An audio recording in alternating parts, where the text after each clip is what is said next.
the most magical nigga ever. So last week I brought you guys into my journey to build my private practice, which is um, based on my philosophy, which is musology, and I have a platform, Muse University, and I'm going forward and building that out, and it should be ready in 2027 to sort of go forward. But parallel to that, there's this whole other side of myself that um, um, seeks legitimacy in the traditional publication world. So when I left the law and started my own firm, I, built that up, built my agency, and I had a sort of a loose plan of what I wanted, but I didn't know for sure. So once my vision sort of came, came to be, a lot of sort of interesting things happened, but the culmination of those things led to me getting a really strong vision of a book that I was to publish, which was the title is The Other N Word. I ended up with this really great outline for the book. And so that actually ended up in becoming the muse. So becoming the muse really is like all the documentation of what was happening to me once I left the firm.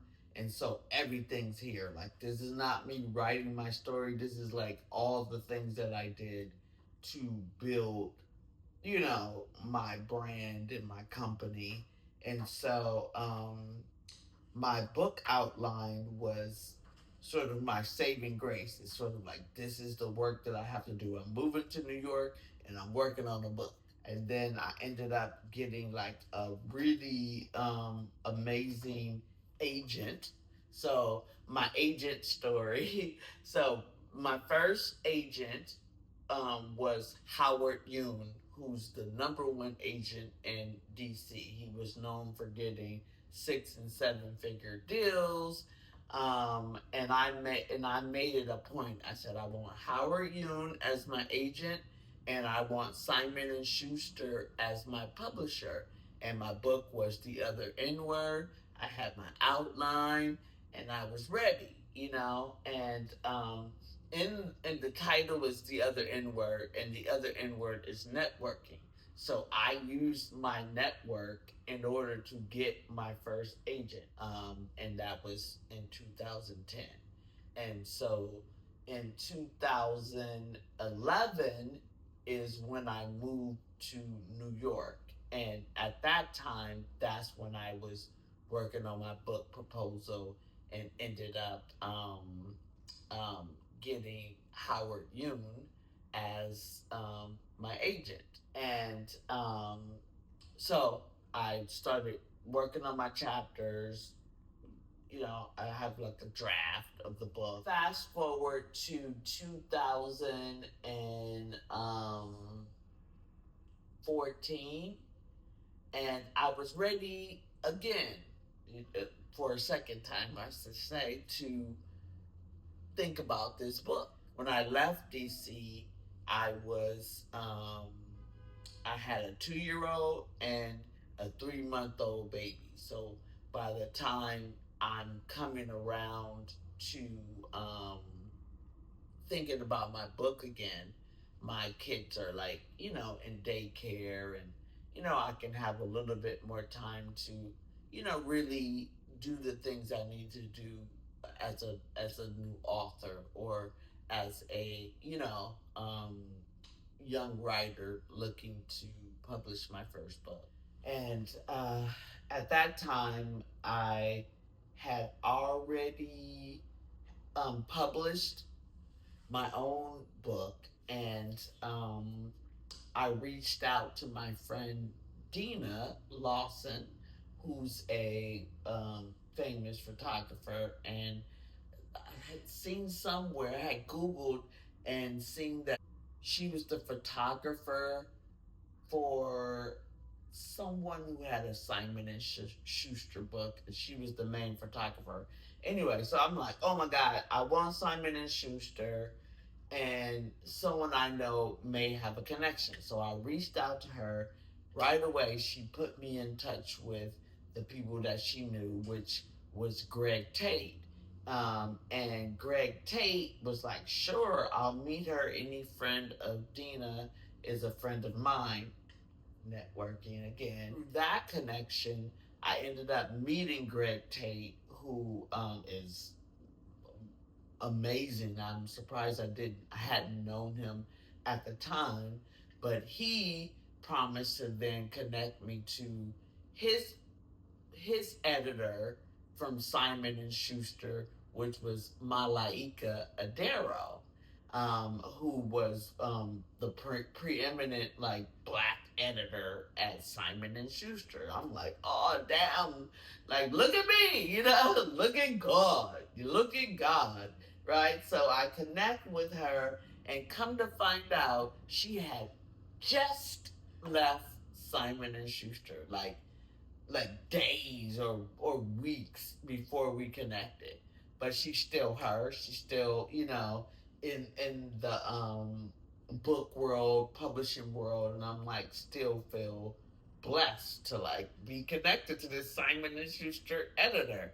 So I sent her my stuff, and she's like, intrigued by it. She's like, this is not necessarily my genre, because um, um, like she does more uh uh memoir as creative writing, and mine was a little bit like more telling my story in order to help a certain demographic, almost like more self-help than just sort of creative writing. And so she suggested another editor to me, but she was still interested in me. So we actually became associates at that time. We met, and we were actually working. She was working on her own agency at the time, and she let me write an article for it. We were just learning, and you know, teaching me stuff, and just being in each other's life, like Harlemites. Harlem is like that. It's Harlem Village, right? Fast forward to today. So let me just get all the way to today. Fast forward to today. Today is November 4th, 2025. And on November 11th, 11/11, I plan to put myself back where I was when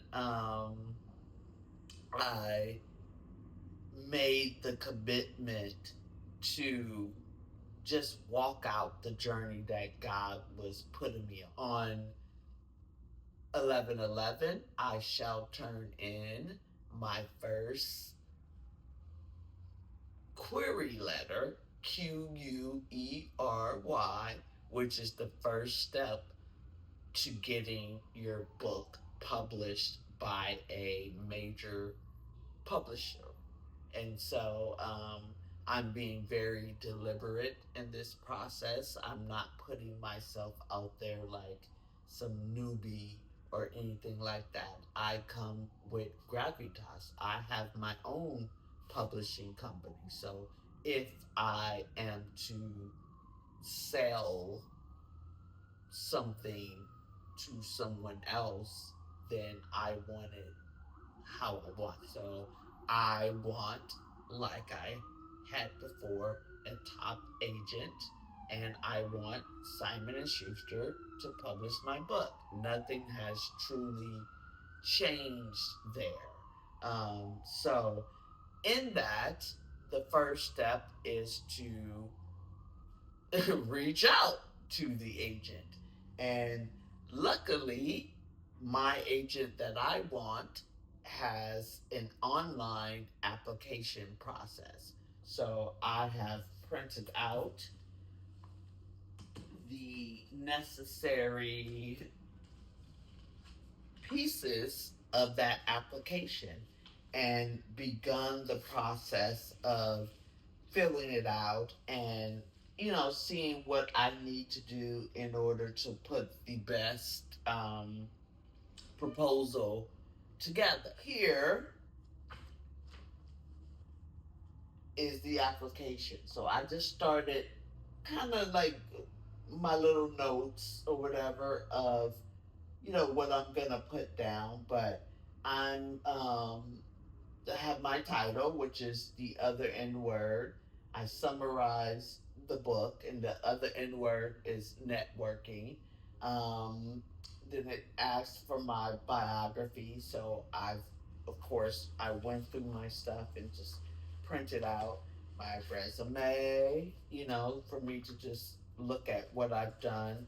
Actually, Googled myself, which is pretty cool, and then I went into AI mode, and um, actually, I'm gonna read to you guys what this says. Lenora Williams Clark is a versatile creative professional who transitioned from a legal career to an accomplished producer, writer, and founder of a creative arts agency.